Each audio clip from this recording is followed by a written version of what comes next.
안녕하세요. 이 채널의 구독자이자 열렬한 팬인 30대 여자입니다. 사랑과 배신을 겪은 무수한 이야기를 듣다 보니 제 이야기도 보태면 좋을 것 같아 사연을 신청하게 되었어요. 아직도 생각만 하면 이가 바득바득 갈리는데 어떤 놈과 무슨 일이 있었는지 썰을 풀어보도록 하겠습니다. 꼭 끝까지 들어주시길 바랍니다. 저는 부잣집 외동딸로 편하게 잘 자라긴 했는데 부모님의 사랑을 많이 받지는 못했답니다.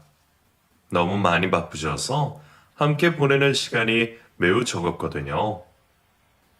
어릴 적에는 부모가 저를 데리고 놀러 다녔고 청소년 시기부터는 오로지 용돈만 많이 받으면서 성장했어요.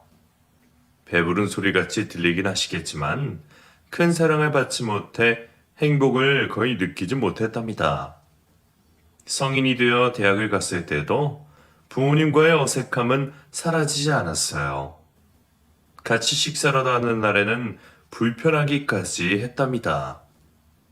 대학 졸업 후 중견기업에 취직하면서 사회생활을 시작하게 되었는데 부모님은 저에게 독립자금을 주고 집에서 내보내셨어요.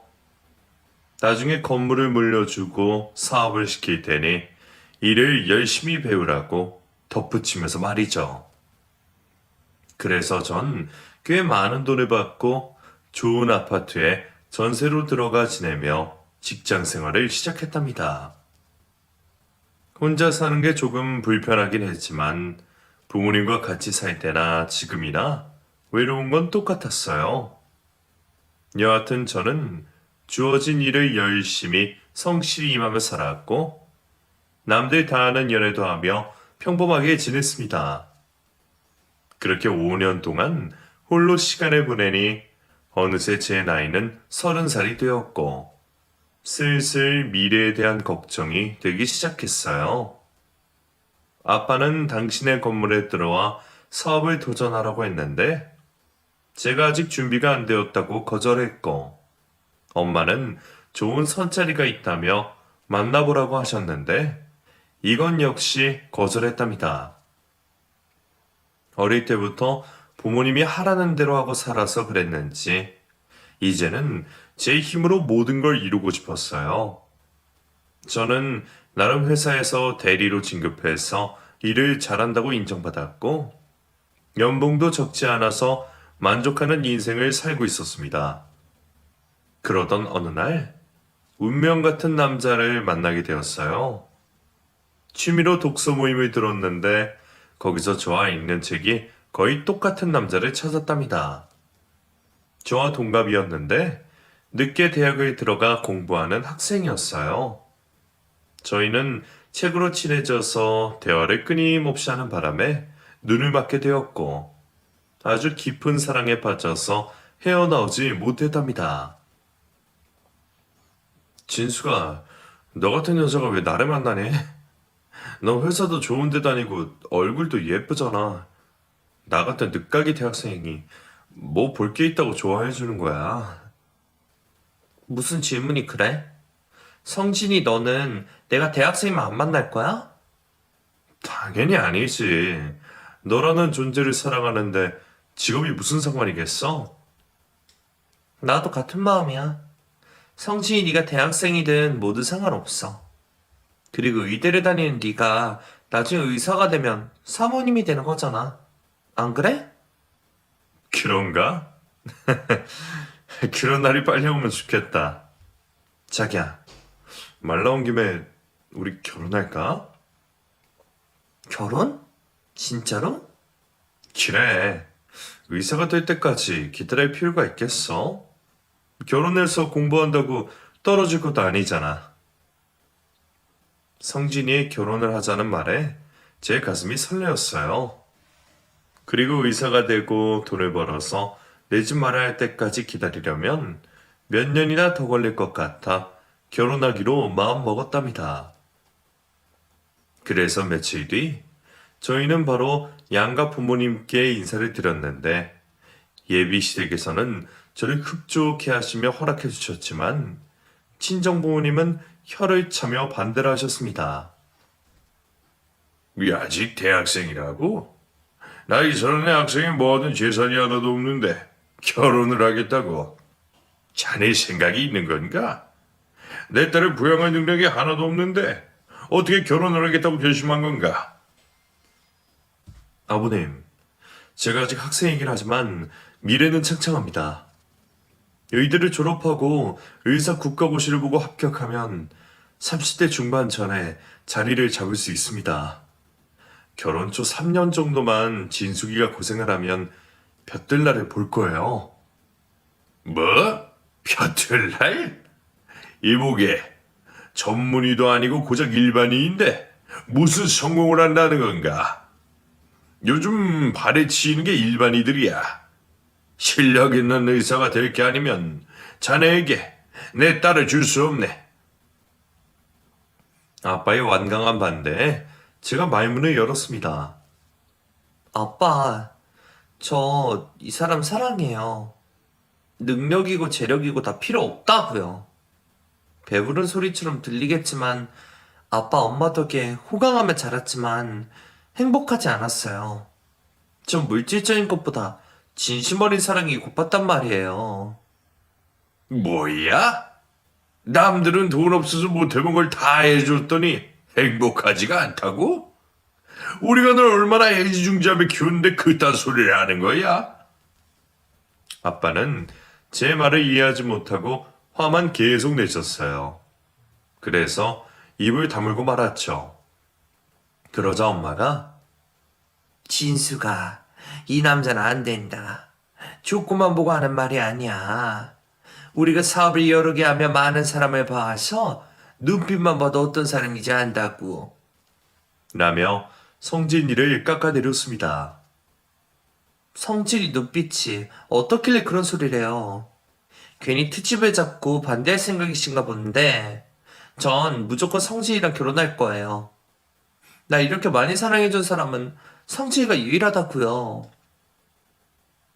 아빠는 바닥이 꺼질 듯한 뜨거운 한숨을 내뱉으며 그놈의 사랑 타령 좀 그만해라. 누가 들으면 우리가 늘 사랑 없이 키운 줄 알겠다고? 라고 화를 내셨습니다. 맞아요. 아빠 엄마는 저를 사랑 없이 돈으로만 키우셨어요. 모르셨나요? 전 평생 애정 결핍에 시달리며 살았다고요.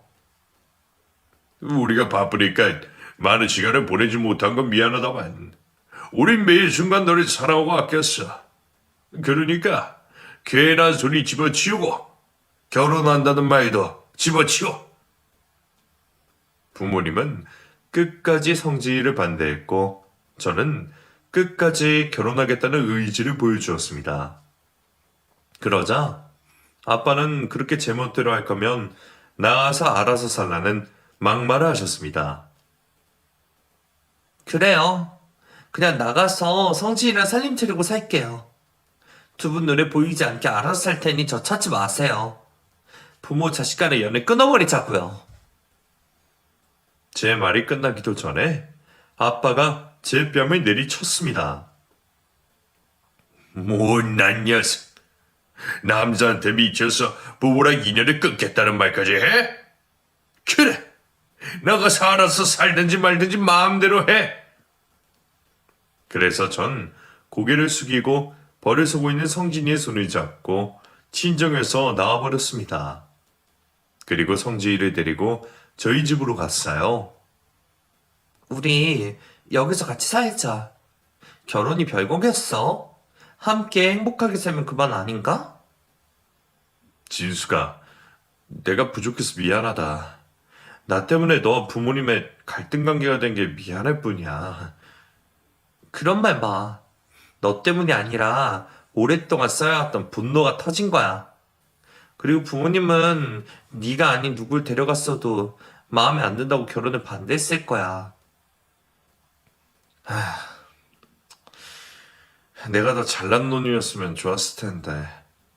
너희 부모님께 죄송하긴 하지만 나도 너랑 생각이 같아.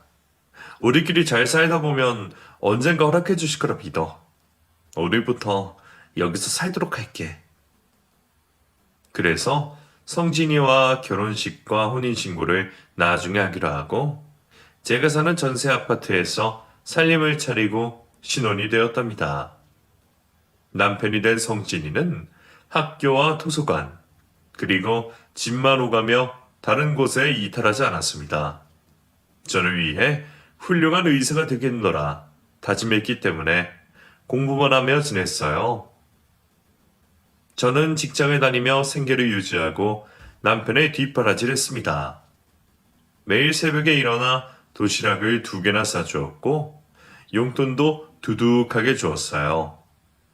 조금 힘들긴 했지만 사랑하는 사람을 위해 무언가를 한다는 게 너무 좋고 행복했습니다. 저희 부부는 6개월 동안 한 번도 다투지 않고 잘 지냈고 아무런 문제가 없었어요. 남편의 미래만 잘 풀리면 더할 나위 없었죠. 한편 부모님과의 연락은 일절하지 않았습니다. 가끔 엄마가 저에게 문자를 주긴 했는데 답장을 보내지 않았어요.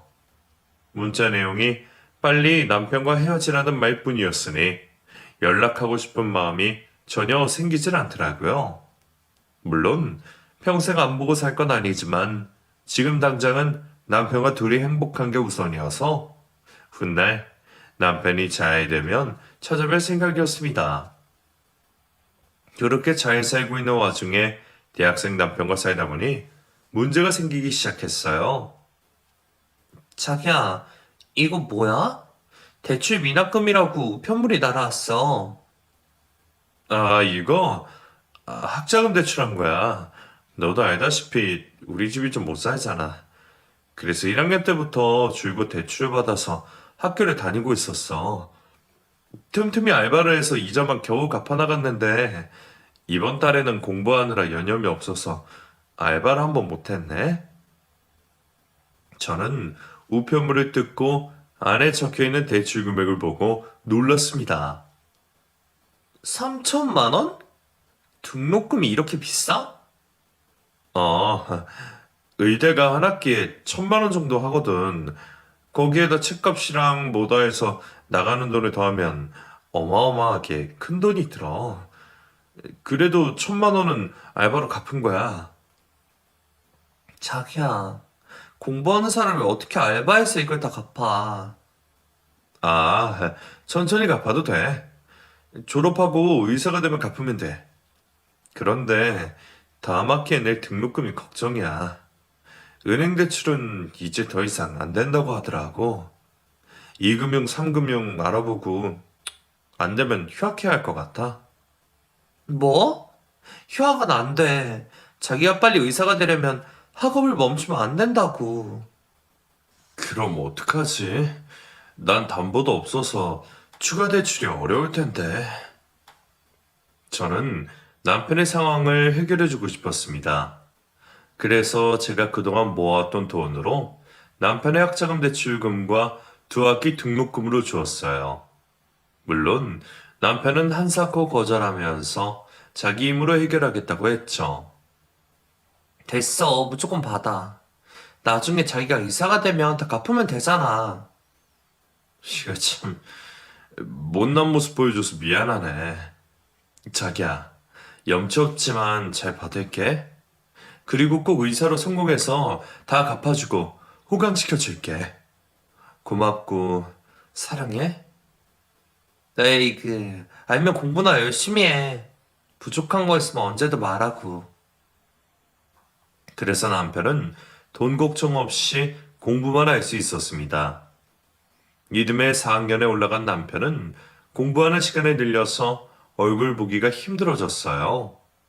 집에 오면 제가 눈에 보여서 공부에 집중 못한다며 독서실에서 매일같이 밤을 지새웠답니다. 그 결과 남편은 우수한 성적으로 대학을 졸업하게 되었고 의사 국가고시 시험도 한 번에 합격해서 일반의가 됐어요. 저희는 드디어 꿈을 이루었다며 파티를 했답니다. 자기야, 그동안 공부하느라 고생 많았어. 그리고 진심으로 축하해. 고마워. 이게 다 당신 덕분이야. 당신 아니었으면 이렇게 빨리 의사가 되지 못했을 거라고. 그렇게 생각해주니 영광이네? 자기야, 이제 우리 장인 장모님께 정식으로 인사드리고 허락받는 게 좋지 않을까? 그제야 저는 부모님을 오랜 시간 잊고 지냈다는 걸 알았어요. 그이가 먼저 이런 말을 해줘서 고마웠답니다. 그럴까? 이제 당신이 잘난 의사니까 허락해 주시겠지? 그런데 내 연락을 받아주실지 모르겠다. 받아주실 거야. 얼른 연락 드려봐. 남편은 그동안 저희 부모님께 늘 죄송한 마음이었다며 빨리 사죄하고 싶다는 말에 덧붙였습니다. 그래서 떨리는 손으로 오랜만에 엄마한테 연락을 드렸더니 다행히 전화를 받아주셨어요. 저는 안부 인사를 드리고 제가 어떻게 살아왔는지 말씀드렸답니다. 그리고 가장 중요한 남편이 의사가 되었다는 소식을 알려드렸어요. 엄마는 아빠가 아직도 화가 많이 나 있는 상태이긴 하지만 집에 와서 인사도 드리고 모처럼 밥이나 먹으면서 대화를 나누자고 하셨답니다. 사흘 뒤 저와 남편은 양손에 부모님 선물을 바리바리 들고 찾아갔습니다. 엄마는 반갑게 맞아주셨는데 아빠는 떨떠름한 얼굴로 저를 쏘아보셨습니다. 부모 말 안 듣고 살더니 얼굴이 폈다. 그렇게 네 남편이 좋더냐? 아빠, 미안해요. 그동안 반성 많이 하고 지냈어요. 그래서 네 남편은 의사가 된 거야? 네, 열심히 공부한 덕에 예상보다 빨리 됐어요. 어휴, 난 아직도 너희 둘 사이를 허락해야 하는지 모르겠다. 네 엄마가 하도 참고 이해해주라고 부탁을 해서 오늘 너희를 초대한 거다. 고마워요, 아빠. 우리 지난 2년 반 동안 잘 살아왔고, 앞으로도 잘 살 거예요. 그러니까, 이제 허락해 주세요. 자식 이기는 부모가 어디 있겠냐? 네가 그렇게 좋다니 내가 뭘 어쩌겠어. 허락해줘야지. 정말요? 아빠 진짜 감사해요. 앞으로 부모님께 진짜 잘하는 딸이 될게요. 그래. 대화는 이 정도로 하고 어서 앉아 밥이나 먹자. 저와 아빠의 화해로 무겁던 분위기는 금세 가벼워졌고 식탁 앞에 앉아서 편하게 식사를 할 수 있었답니다. 그리고 아빠는 이런저런 질문을 하시다가 집안 형편이 좋지 않은 남편에게 어떻게 공부를 제대로 마칠 수 있었는지 물으셨습니다. 너희 대학비가 만만치 않았을 텐데 왜 어떻게 공부를 제대 마쳤나? 아, 진숙이가 도와줬습니다. 제가 휴학해서 등록금을 마련하려고 했는데 빨리 의사가 되길 원한다면서 학비를 지원해줬어요. 뭐야? 그럼 내 딸이 자네를 공짜로 먹여주고 재워주고 공부까지 시켜줬다는 거야? 사내 놈이 혼자 해결하지 못해서 아내한테 빌부터 먹어? 아빠는 좋았던 분위기를 바로 무너뜨렸습니다. 이에 제가 대신 대답했습니다. 아빠, 내가 좋아서 해준 거예요. 이 사람 탓은 하나도 없다고요. 그리고 부부끼리 도우면서 사는 게 당연한 거 아닌가요? 왜 이렇게 꽉 막히셨어요? 어휴, 내가 죄인이다. 널 제대로 못 키운 내 잘못이야.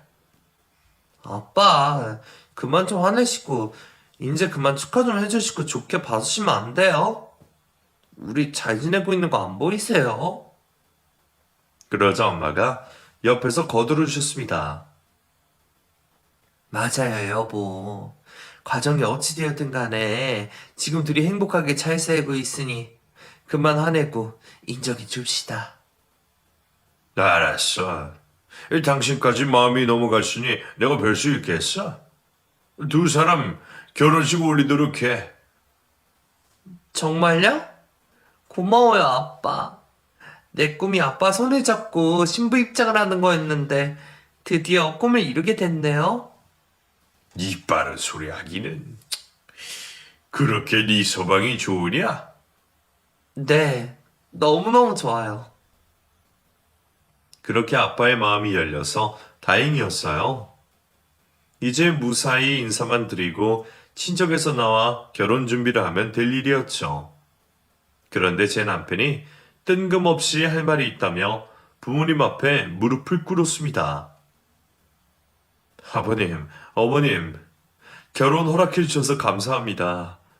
제가 과부나 아내를 만난 건 하늘이 알고 땅이 알고 있습니다.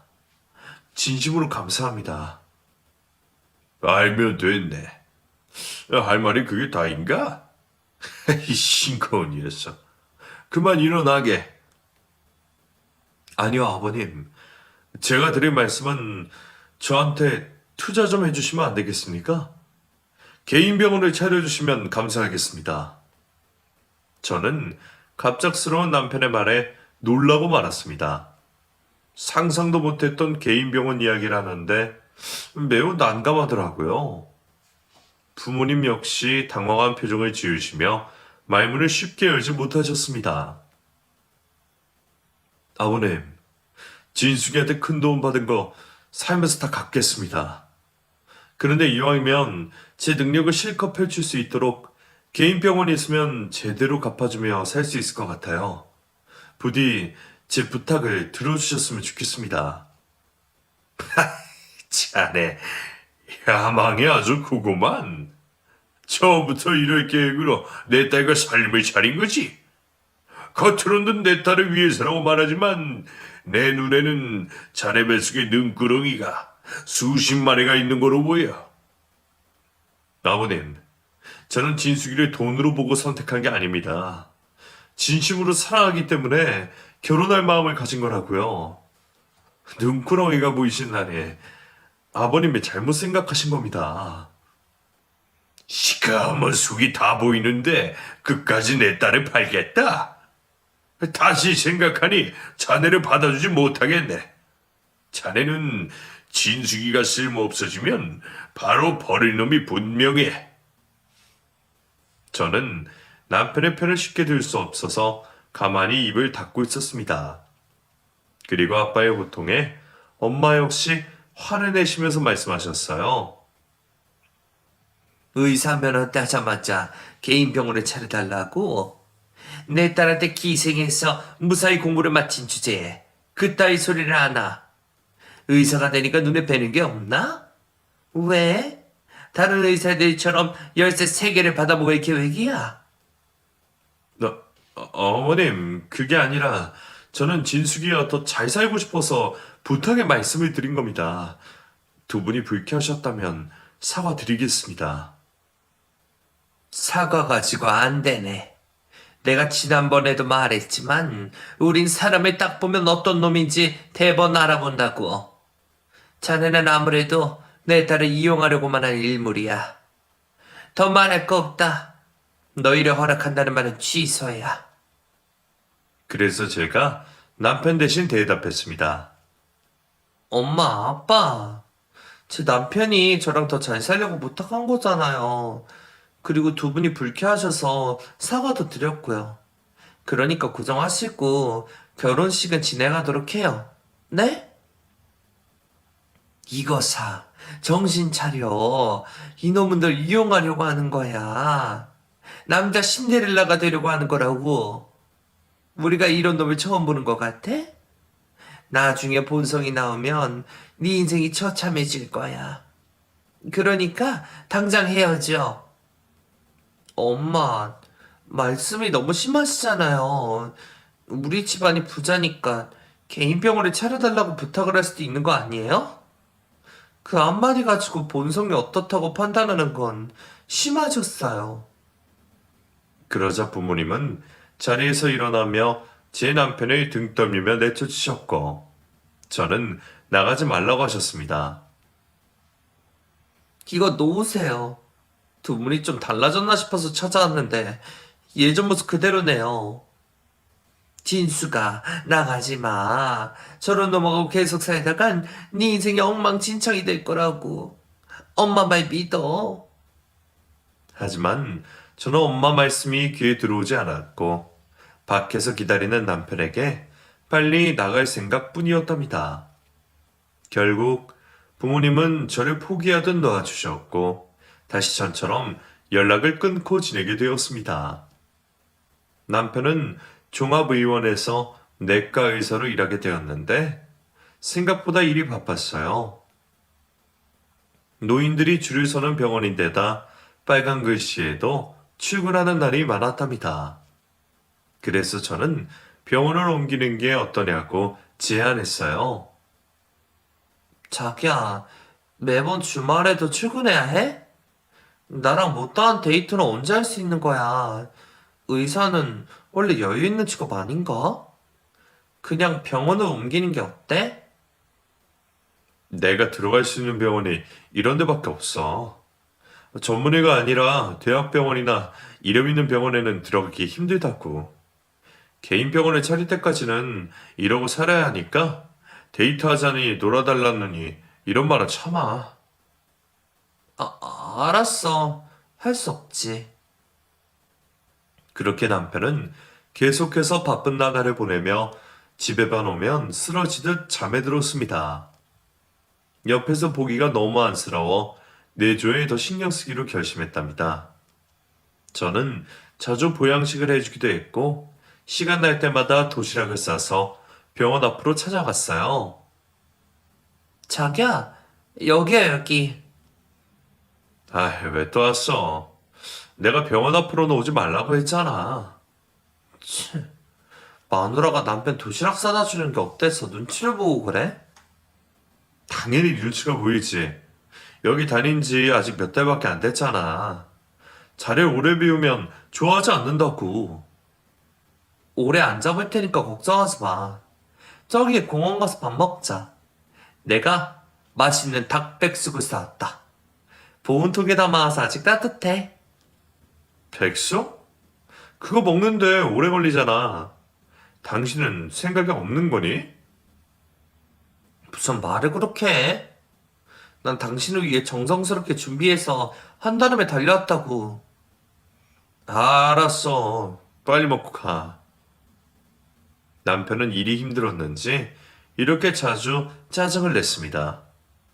저도 스트레스를 받으면 말이 막 나갈 때가 있어서 그 일을 이해하고 보듬어 주었어요. 가끔씩 도시락을 싸서 남편에게 찾아갔는데 어느 날 그이가 일하는 병원 앞에서 어떤 여자와 다정하게 대화를 나누는 걸 보게 되었습니다. 설마 하는 마음으로 몰래 귀를 기울였죠. 성진 씨, 우리 언제 결혼할 거야? 아빠가 우리 결혼 빨리 했으면 좋겠다는데? 나도 빨리 하고 싶지. 그런데 내가 해결해야 할 문제가 있어서 말이야. 뭔데? 설마 여자 문제가 있는 거야? 아니, 나한테는 세이 덕분이라고. 여자 문제가 아니라 돈 문제가 있어서 그래. 금방 해결하고 가뿐한 마음으로 결혼하자. 돈 문제? 얼마나 필요하길래 그래? 내가 해결해 줄 테니까 말만 해. 아니야.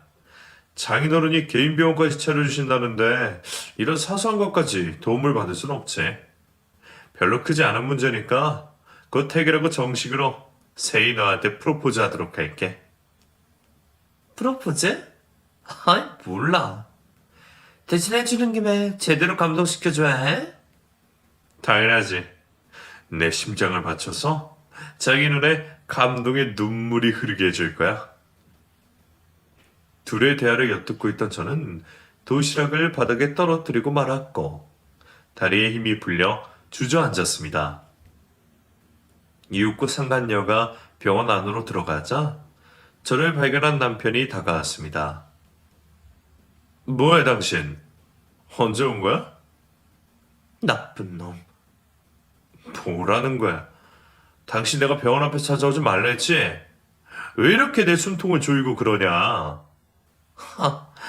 상간녀랑 한 병원에서 일하고 있어서 내가 찾아오는 게 싫었던 거지. 방금 다 들었어. 그러자 남편은 잠시 당황했지만 이내 미소를 띄우며 말문을 열었습니다. 그러셨어? 다 들었구나. 아무래도 하늘이 오늘 나한테 기회를 주는가 보다. 너와 헤어질 기회. 다 들었다니까 숨기지 않고 말해줄게. 나 이 병원 이사장 딸이랑 사겨. 내가 여기 들어오자마자 추파를 던지길래 덥석 잡았더니 결혼하자면서 개인 병원을 차려준다더라. 내가 그걸 거절할 이유를 생각해봤는데 도무지 떠오르지 않더라고. 당신은 나한테 아무것도 해줄 수가 없잖아. 그치? 우리 부모님 말씀이 맞았구나. 넌 나를 이용해 먹을 목적으로 결혼한 거야. 그걸 이제 알았어? 네가 부모랑 연 끊고 계속 지내면 내가 얼싸 좋다고 계속 같이 살 줄 알았냐?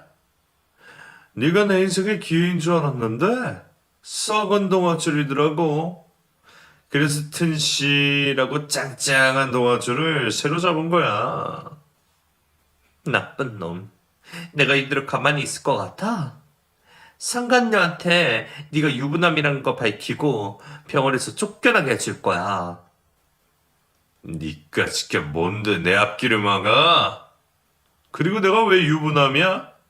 우린 결혼식도 혼인신고도 하지 않았어. 그냥 동거인일 뿐이라고. 지금 헤어져도 아무렇지 않을 사이란 말이야. 네가 더럽게 나오면 나도 가만두지 않겠어. 이 병원 안으로 들어가는 순간 스토커라고 신고하고 망신을 주겠어. 스토커? 넌 스토커가 등록금 내주고 내조해주고 도시락 싸다가 바치니? 내가 너한테 어떻게 했는데 이렇게 뒤통수를 때릴 수 있어? 네 부모가 개인 병원을 안 해주고 내가 계속 반대하겠다는데 어쩌겠어? 또 볼일 없는 너한테 내 인생을 맡기는 멍청한 짓을 해야겠니? 다 알아들었으면 당장 꺼져. 아, 너희 집에 있는 내 짐은 그냥 다 알아서 버려라. 어차피 새로 만나는 여자가 부잣집 딸내미이니 네가 사준 싸구려 옷들은 쳐다볼 일도 없을 거거든.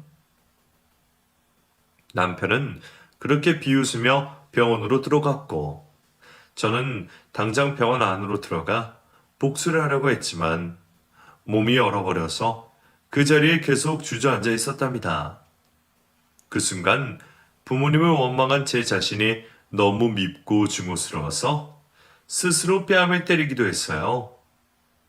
집으로 돌아간 저는 현실을 직시하고 어떻게 무엇부터 해야 할지 골똘히 생각해 보았습니다.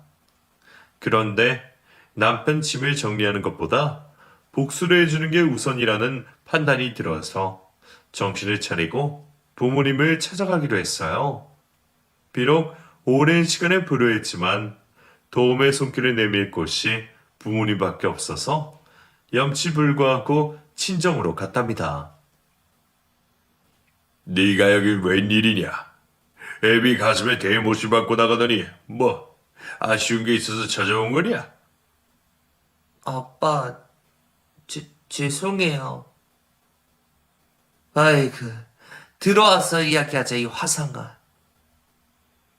집 안으로 들어가자 엄마가 따뜻한 밥을 차려주셔서 아무 생각하지 않고 배불리 먹기만 했습니다. 그리고 제가 부모님을 찾아온 이유를 말씀드렸어요. 부모님이 본 남편의 모습이 정확해요. 그이는 제가 아닌 저희 집안을 보고 결혼한 거였어요. 이제 애비 말이 귀에 들어오냐? 진수가 과거를 탓하진 않으마.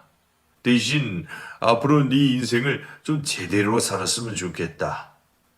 다니던 회사 정리하고 아파트 사업을 배워서 세상 보는 눈과 사람 보는 눈을 높이라고.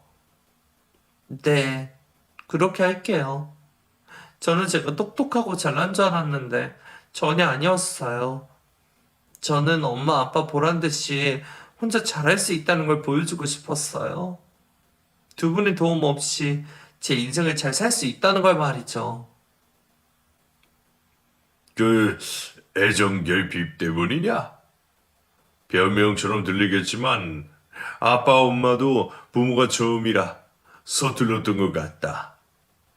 가정을 위해 일한다는 이유로 너와 많은 시간을 보내지 못해 미안하다. 하지만 진숙이 널 단 한순간도 사랑하지 않은 적 없어. 이제라도 우리를 용서해주면 안 되겠니, 딸아? 아빠의 진심을 듣자 눈물이 폭우처럼 쏟아내며 두 팔을 벌려 부모님 품에 안겼습니다. 서로 미안하다는 말을 수백 번 하며 화해를 하게 되었죠. 그리고 나서 남편이 저에게 한 짓을 똑똑히 전했더니 아빠가 고개를 끄덕이며 그런 일이 있었구나.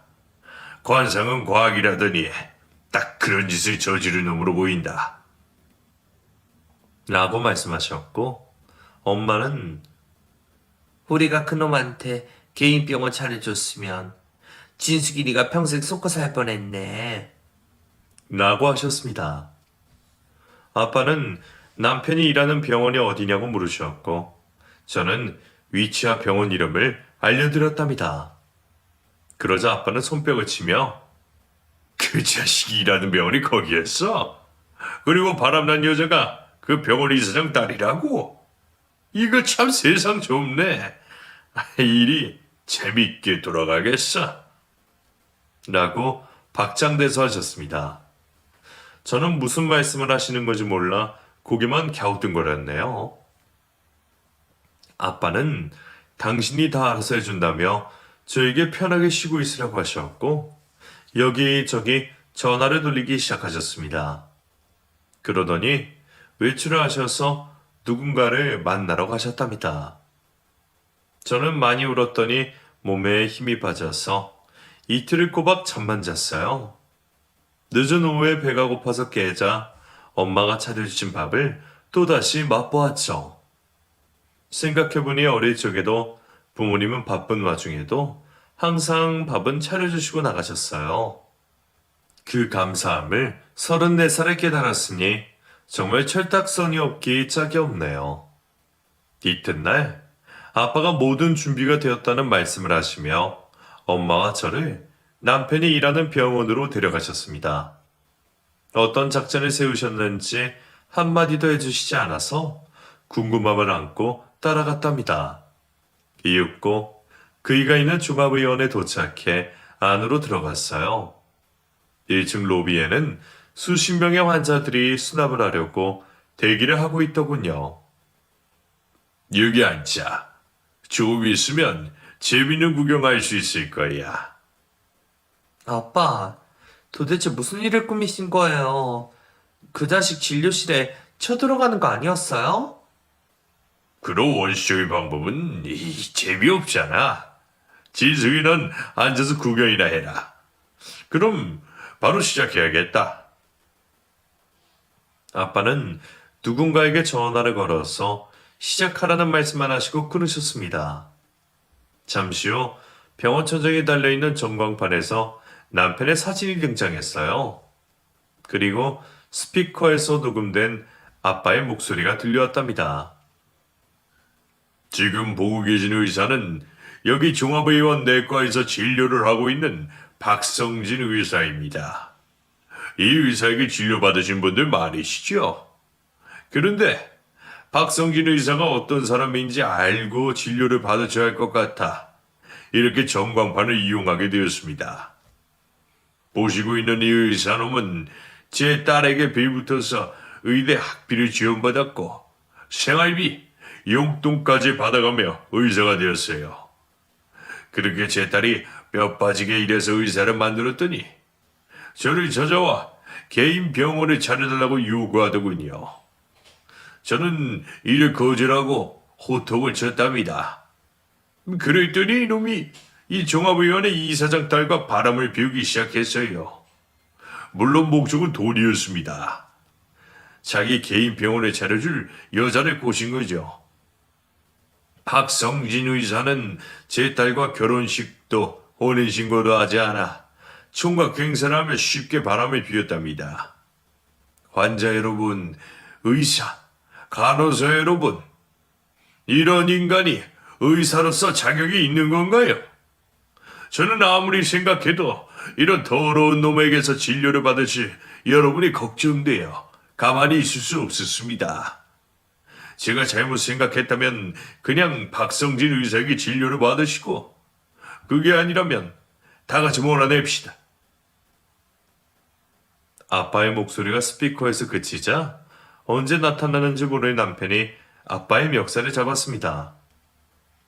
이게 뭐하는 짓이야? 내가 무슨 잘못을 했다고 이렇게 마녀 사냥을 하는 거야?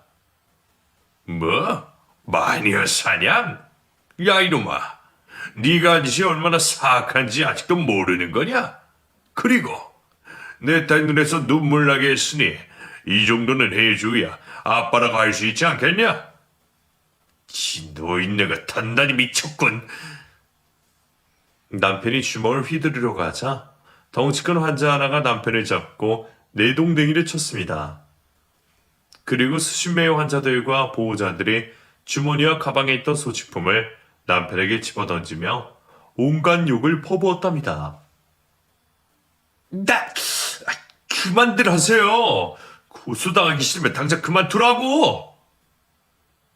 하지만 환자들과 보호자들은 돌팔 매질을 멈추지 않고 손에 잡히는 건 뭐든지 던졌습니다. 그리고 잠시 후 상간녀와 병원 이사장이 1층 로비에 등장했습니다.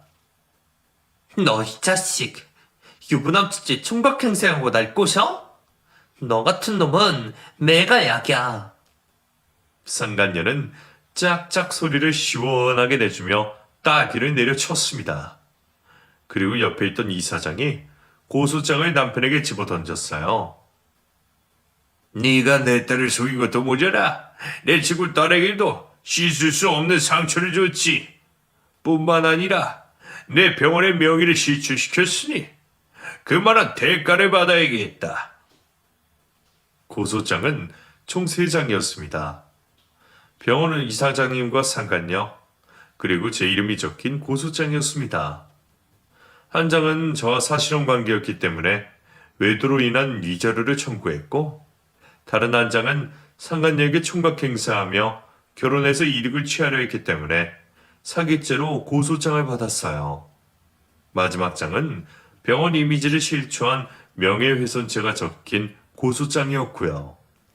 남편은 종이 석장을 읽자마자 자동으로 무릎을 꿇더군요. 진수가, 세희야, 그리고 장인어른님들 죄송합니다. 제가 죽을 죄를 졌습니다. 그런데 이건 너무하신 거 아닌가요? 제가 돈이 어디 있다고 이렇게 큰 피해 보상을 해드리겠습니까? 우리 법 대신 대화로 이 문제를 푸는 게 어떨까요? 그러자 아빠와 이사장님이 남편의 양보를 함께 날렸습니다. 그리고 아빠가 말씀하셨죠. 이 자식아, 이런 결과가 올 거라고는 상상도 못했냐? 내 딸의 토세구평에만 내가 가만히 있을 줄 알았던 거야. 이제 네 인생 종쳤어. 박 선생, 앞으로 자네 의사 생활하는 거 좀 어려울 거야. 내가 의사협회에 네 놈에 대한 자료를 뿌렸거든. 말도 안 돼요. 제가 지은 죄에 비해 너무 가혹합니다. 장인어른, 제발 선처해주세요.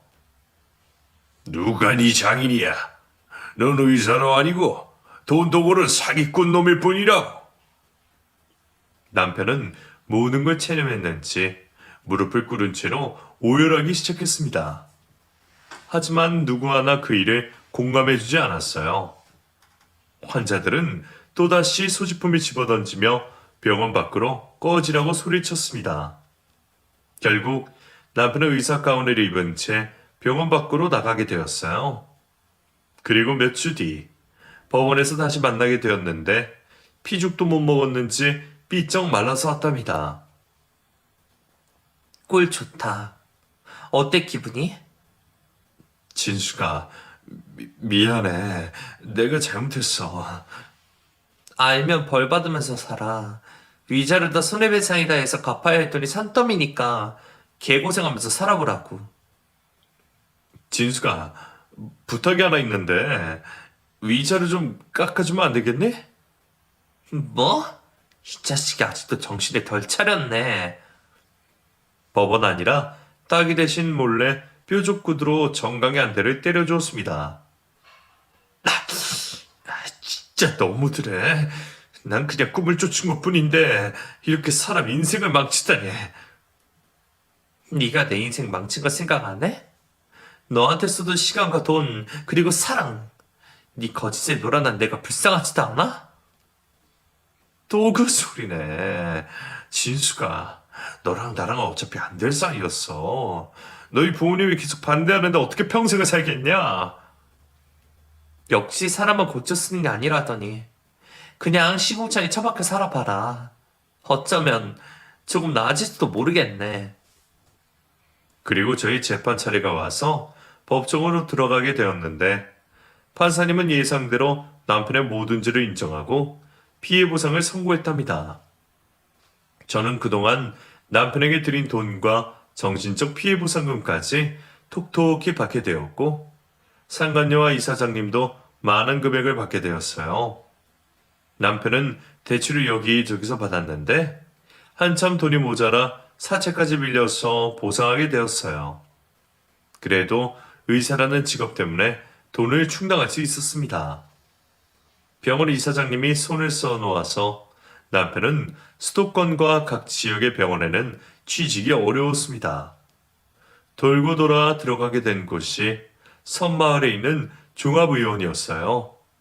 거기엔 남편이 꼬실 여자는커녕 노인들만 가득한 마을이었답니다. 그래서 그 병원에서 받은 월급을 차압당하며 빚을 계속 갚고 있다네요. 언제가 끝일지 모르지만 오랫동안 손가락 빨고 고생해야 할 것입니다. 한편 저는 남편과 살던 집을 처분하고 친정으로 들어가 살기 시작했습니다. 부모님의 진심을 뒤늦게 알았고 사랑을 주고받고 싶어서 이 같은 선택을 하게 되었죠. 그리고 회사도 정리하고 앞밖에 사업을 배우고 있는 중이랍니다. 부모님은 재혼은 조금 늦게 하고 한동안은 천년을 끈끈하게 다지자고 하셨어요. 저에게 못다 해준 사랑을 주시겠다고 덧붙이면서 말이죠. 그래서 지금은 대부분의 시간을 부모님과 함께 보내고 있어요. 이제야 부모님이 친구보다 연인이나 남편보다 귀한 존재인 걸 깨달아서 무척이나 감사하게 생각하고 지내고 있네요. 지금 제 이야기를 들어주신 여러분 중 저처럼 후회하지 마시고 서운한 게 있더라도 부모님을 미워하지 마세요. 그럼 이만 줄이겠습니다. 모두 안녕히 계세요.